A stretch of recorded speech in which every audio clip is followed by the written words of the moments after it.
Hey there, Ryan Strout from Ryan Strout Effects, and I'm here for MostlyDead.com to show you how to apply some foam latex prosthetics just in time for Halloween. Today, we're going to be working with some zombie hand-back prosthetics from Boneyard Effects. Let's get started.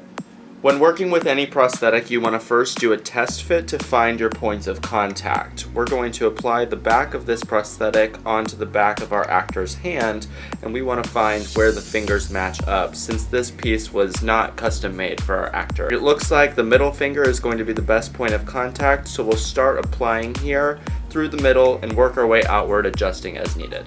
To match the texture of the prosthetic, I used some old out-of-kit tricks and wrapped my actor's arm with plastic wrap, stapling layers of latex and tissue paper over it to get a durable sleeve.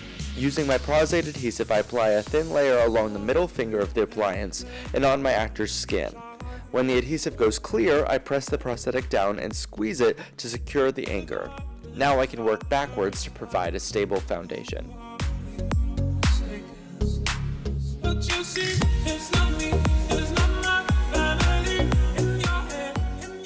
When the center has been glued down from front to back, I start to glue down the edges along the wrist, using a rolling motion for a smoother transition between the appliance and arm. One of the most challenging parts about these hand-back appliances is all of the edges around the fingers. Some of your fingers won't match your model's hands exactly, so you may need to trim accordingly.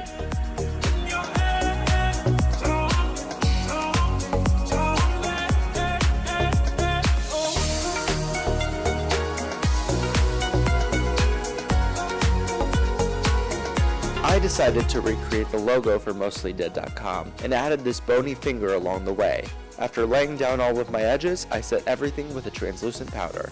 Mixing together a cool-toned green body paint as my base, I sponge on the color to the larger areas and use a brush for details around the fingers.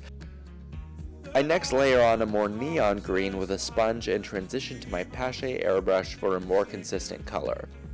Using Endura alcohol paints, I rotate between highlight and shadow,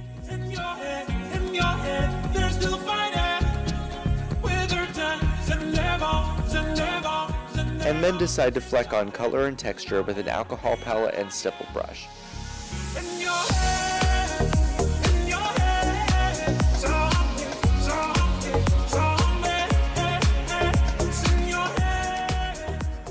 Taking some dark blood onto my piece, this zombified hand is complete.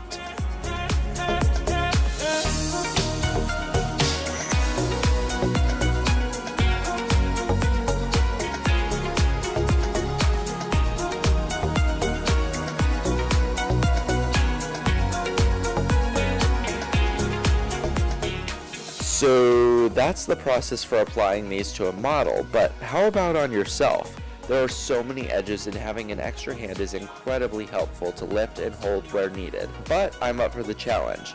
I decided to apply this piece on a glove so I could use it multiple times. I repeated my out-of-kit method on the glove to match the other Boneyard Effects piece. Applying prosthetics on the back of my glove and the underside of my appliance, I decided to anchor it to the pointer and ring fingers this time, since the middle finger on this appliance was too large for my hand.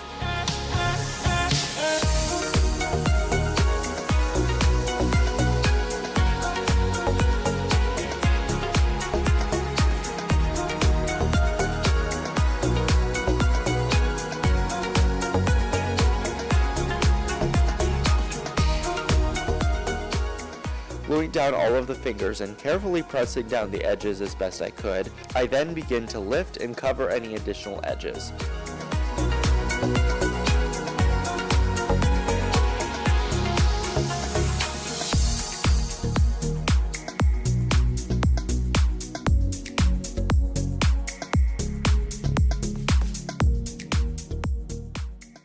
After powdering my adhesive, I cover with a layer of teal blue body paint, set, and detail in with washes from my Skin Illustrator alcohol palette. I wanted to create an undead, monstrous skin tone.